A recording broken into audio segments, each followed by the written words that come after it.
देखो प्रायिकता में सिक्का के बारे में आज बताएंगे, ठीक है ना। सिक्का जो होते हैं दो, उसमें कितने पहलू, दो हो जाएंगे, एक हेड और एक टेल। हेड मतलब होता है चित और टेल मतलब होता है पट। यहाँ पर देखोगे पॉइंट नंबर 1, यदि एक सिक्के को उछालने पर इनके कुल दो परिणाम है। जब एक सिक्का को उछाला जाएगा तो कितने परिणाम आएंगे, दो, यानी कि रिजल्ट इसका दो ही हो सकते हैं, या तो हेड या टेल, ठीक है ना। आने की क्या है, संभावना है। दूसरा पॉइंट में आओगे, दो सिक्के को उछालने पर इनके कुल 4 परिणाम होंगे। अब दो गो सिक्का को एक साथ लेकर उछालिएगा तो आपके पास कौन रिजल्ट आएगा, 4। देखोगे 4 कौन कौन सा रिजल्ट है। एक साथ उछालेंगे एक दो गो सिक्का को लेकर, तो जब उछालिएगा ना तो हो सकता है कि दोनों क्या जाए, हेड, या हो सकता है कि एगो में आ जाए हेड और दूसरे में आ जाए टेल, और हो सकता है कि ना हो तो क्या हो जाएगा, टेल और हेड, या टेल टेल आ जाए ना, यानी कि टोटल कितना हो गया, 4। तो दो सिक्के को एक साथ उछाला जाता है तो उसमें टोटल 4 गो परिणाम आएंगे। इसके अलावे दूसरा परिणाम नहीं आएगा, यानी जब भी आएंगे तो 4 गो, अधिक से अधिक 4 गो। अब देखिए इसके आधार पर आपके लिए 2 क्वेश्चन बताया जाएगा, इसमें ही आपका डाउट जो है क्लियर हो जाएगा प्रायिकता का। देखिए क्वेश्चन है आपका पहला कि जब एक सिक्के को उछाला जाता है, एक सिक्के को लेकर उछालते हैं तो आपसे सवाल में पूछा है कि चित आने की प्रायिकता, दूसरा सवाल है कि पट आने की प्रायिकता। तो जब हम लोग एक सिक्का को उछालेंगे तो उसमें कुल परिणाम होंगे 2।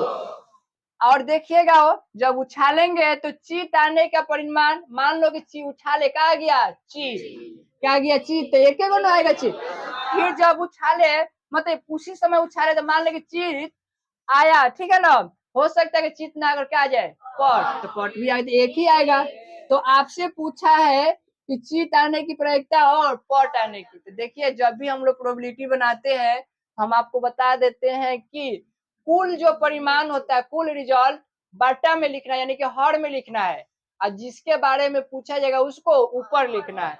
तो हमारा क्वेश्चन है चित, तो चित कितना बार आया है, तो एक बार, और कुल परिमाण कितना है, 2। तो जब भी हम बनाएंगे तो जिसके बारे में पूछे उसको ऊपर रखना है।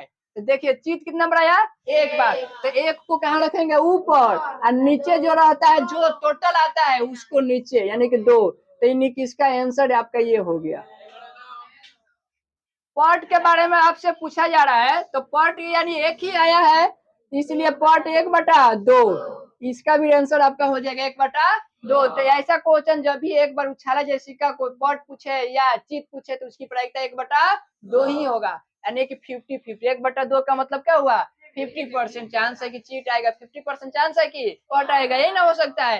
तो 50% का मतलब होता है 1/2, 1/2। देखिएगा आपके पास दूसरा क्वेश्चन है, दो सिक्के को एक साथ क्या करना है, उछालने पर निम्नलिखित की प्रायिकता ज्ञात करना। और आपके पास कितने क्वेश्चन है इस पर, 4। दो सिक्के को एक साथ लेकर क्या करना है, उछालना है। घर पर जाकर अपना क्या करोगे, प्रैक्टिस करोगे, आपको समझ में आएगा।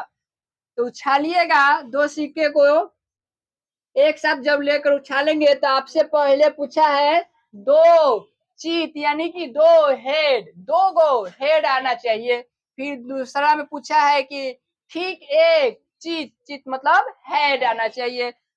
कोई पट यानी कोई टेल नहीं आने की प्रायिकता, कम से कम एक पट आने की प्रायिकता। तो चलिए देखते हैं, आपसे पूछा है पहला क्वेश्चन, अगर देखा जाए दो सिक्के को उछालने पर कितने परिमाण होंगे, दो सिक्के वाला कितने होंगे परिमाण, 4। कितने होंगे टोटल, 4। तो इस सारा सवाल को जब बनाएंगे तो बट्टा में क्या लिखना पड़ेगा, 4।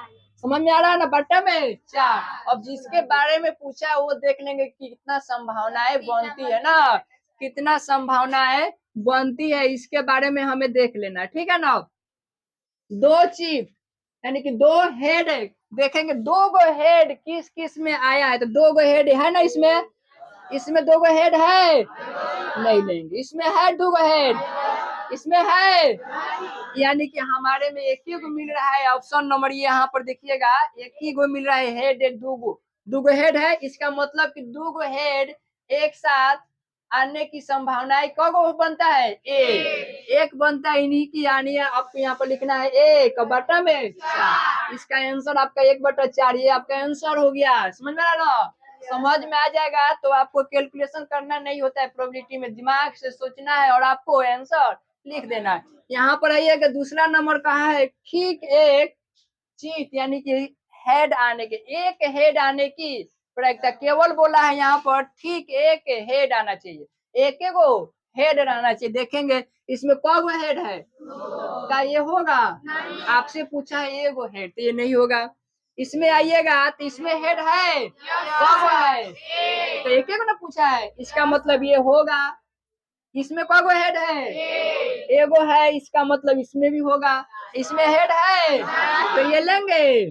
तो इसमें कौन गो आ जा रहा है? कुल संख्या देखा जाए तो 2, तो यहाँ पर आपको लिखना होगा 2। और 2/4 का मतलब क्या होता है? 1/4, यानी कि 1/2। इसका भी आंसर कंप्लीट हो गया। तीसरा नंबर आइए, कोई पट यानी टेल, कोई टेल नहीं आने की, यानी कोई टेल नहीं होना चाहिए। कोई टेल, एगो चाहे दूगो, कोई टेल नहीं होना चाहिए। आइए इसमें टेल है, नहीं है तो ये होगा। इसमें आ जाइए, इसमें है तो ये तो नहीं होगा। इसमें भी है तो नहीं होगा ये भी। और इसमें तो यानी कि आपकी इसमें को बन रहा संभावना तो इसका आंसर हो जाएगा 1/। अब इधर आइएगा, कम से कम, ये देखिएगा ध्यान से समझने वाली बात है। कम से कम एक पट मतलब टेल, एगो आना चाहिए। कम ले लिया है, कम में कितना होना चाहिए? 1, और अधिक में पूरा ले सकते हैं। कम से कम एक आना चाहिए टेल, और अधिक आएगा तो लेंगे, लेना होगा। कहा है कम में, तो कम में हमें नहीं लेना है, मगर अधिक तो ले सकते हैं, ठीक है ना? तो यहाँ पर देखिएगा, कम से कम एक आना चाहिए, क्या चीज? टेल। तो यहाँ पर आ जाइए, इसमें एगो है, कहीं है नहीं है तो नहीं होगा। इसमें तो है, इसमें ले लेंगे। इसमें है, ले लेंगे। इसमें तब दो गो आ गया, तो आपसे पूछा है कम से कम एक, इसका मतलब कि कम लेना है एक, और अधिक आ जाएगा तो ले ही सकते हैं ना। अभी तो आप लोग को एग्जाम्पल दे दिए, काथी वाला, पार्टी वाला ना, खाने वाला। तो इसका मतलब 1 2 3, टोटल परिणाम इसका कितना हो गया? 3। इसलिए यहाँ पर क्या लिखेंगे? 3। तो 3/4 ये आपका आंसर हो गया। चलिए उतार लीजिए लोग।